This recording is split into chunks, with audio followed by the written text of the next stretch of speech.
3 kilometre. পীর সাহেব তো মক্কার ঘরের কুত্তা, বাংলাদেশ থেকে খেদান। আর এত বড় নবী, যার দাদাও নবী, যার বাপও নবী, নিজেও নবী, বেটাও নবী, এই নবীর ছেলে যে ওই কুয়ার মধ্যে আছে, এ কথা কাশফের মাধ্যমে জানতে পারলেন না? কোথায় গেল বুজুর্গি, কোথায় গেল কাশফ, আর কোথায় গেল চাল পড়া, আর কোথায় গেল বাটি চালান দেওয়া, আর কোথায় গেল ঘটি চালান দেওয়া। ঘটি চালান দিয়ে চোর ধরে দেয়, ওকে জিজ্ঞেস করেন যে এত বড় নবী হয়ে উনি বাটি চালান দিয়ে খোঁজ পেলেন না? কাশফের মাধ্যমে, বুজুর্গির মাধ্যমে জিন হাজির করে বুঝতে পারলেন না যে আমার ছেলেটাকে কোথায় ফেলেছে? 3 দিন পার হয়ে গেল, বাপ নবী 3 দিন ধরে কাঁদলেন। আল্লাহর কালাম বলছে কাঁদতে কাঁদতে চোখের পানিতে অন্ধ হয়ে গেল। এত কাঁদা কেঁদেছিলেন ইয়াকুব আলাইহিস সালাম ছেলের শোকে যে চোখের পানি পড়তে পড়তে চোখ অন্ধ হয়ে গেল। কিন্তু তিনি জানতে পারলেন না যে 3 কিলোমিটার দূরে কুয়ার মধ্যে সন্ধান করলে ছেলে পাওয়া যাবে। এই গায়েবের খবর এত বড় জলিলুল কদর নবী যদি না পেয়ে থাকেন, পৃথিবীর যারা গায়েবের ভেদের দাবি করে তারা সবাই মিথ্যু।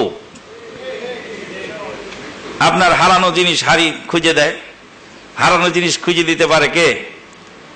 যেই চোর ওই জিনিসের সাথে জড়িত সে পারে করতে। আমাদের এলাকায় এক জামাইয়ের সাইকেল চুরি করেছে এলাকাবাসী। জামাই না কি জানিস, চোরে শোনে না ধর্মের কাহিনী। রাস্তার মধ্যে যাচ্ছে, সাইকেল নিয়ে যাচ্ছে, বাইসাইকেল, অনেকদিন আগের ঘটনা। যাই থামো, বাড়ি কোথায় তোমার? অমুক যায়। কোথায় যাও? অমুকের বাড়িতে। কে হয় তিনি? তিনি আমার শ্বশুর। সাইকেলটা রেখে যাও। সাইকেল কেড়ে নিয়েছে।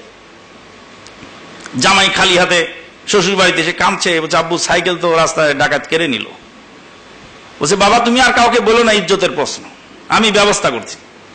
এ বেচারা গিয়ে ডাকাতের সর্দারের কাছে গিয়ে খুব কান্নাকাটি করে বলছে যে আমার জামাইয়ের সাইকেল যে আপনাদের লোকেরা কেড়ে নিয়েছে।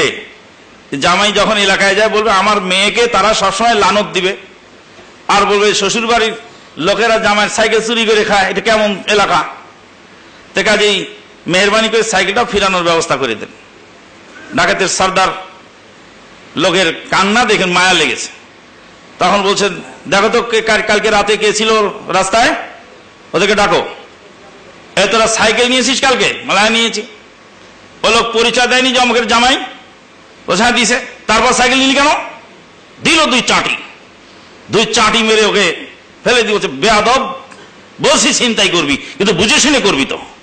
মসজিদের ইমামেরটাও নিতে হবে নাকি? তাহলে ওদেরও একটা ধর্ম আছে, সিস্টেম আছে। তখন বলছে ঠিক আছে, তাহলে সাইকেলটা এনে দাও তাড়াতাড়ি। সাইকেল এনে দিল, বসে নিয়ে যাও। তাহলে হারানো মাল যদি কেউ খুঁজে বের করে কাশফেল হামের মাধ্যমে, বুঝতে হবে যে হারানোর সাথে সে নিজে দায়ী, সে নিজেই চুরি সিন্ডিকেটের সাথে জড়িত। কিভাবে সেটা হয়? জিনকে পাঠিয়ে দিলাম, আমার সামনে জিন আছে, আমি জিনের কবিরাজ। জিনকে পাঠিয়ে দিলাম আপনার মোবাইলটা ওখান থেকে উঠিয়ে নিয়ে আসতে, অথবা এক জায়গায় রাখা আছে আরেক জায়গাতে সরিয়ে রেখে আসতে। আমার তো জানা আছে, আমার ফরমাবরদার, আমার অধীনস্থ তাবেদার জিন, ওই জিনের মাধ্যমে আমি আপনার মোবাইল এক জায়গাতে আরেক জায়গায় রেখে আসালাম। সে এসে আমাকে রিপোর্ট করলো স্যার আমি ওই টেবিলের উপর থেকে রেখে আলমারির উপর রেখে আসছি। ভালো, এবার আপনি আসলেন আমার কাছে, হারানো জিনিস আমি খুঁজে দেই। আপনার জিনিস কোথায় রাখাইছি, কে রেখে এসেছে, ওটা তো নলেজ আমার কাছে আগেই আছে। এবার আমি আর এক কাশফ মাধ্যমে জানিয়ে দিলাম যে আপনি আলমারিতে খোঁজেন পাবেন। এটা বুজুর্গি জাহের হয়ে গেল। এ সমস্ত ভণ্ডামি ইসলাম সমর্থন করে না। কোরআন এবং সুন্নাহ যারা পড়েন তাদেরকে ধোঁকা দেওয়া সহজ হয় না। আপনি যদি সিলেট শহর না চেনেন তাহলে আপনাকে 1.5 টাকা দামের রিক্সাওয়ালাও ধোঁকা দিয়ে চিপা গলিতে নিয়ে আপনার টাকা পয়সা মোবাইল সব ছিনতাই করে নিয়ে যাবে। সে যদি নাও নেয় তো ডাকাতের হাতে তুলে দিবে আপনাকে। ডাকাতকে ফোন দিয়ে বলে দিবে অমুক চিপা গলির সামনে আমি মক্কেল নিয়ে আসতে, আপনি ধরেন, পরে আমার পার্সেন্টেজ আমাকে দিয়ে দিন। কিন্তু আপনি যদি সিলেট শহরের অলিগলি সব চেনেন তাহলে যত বড়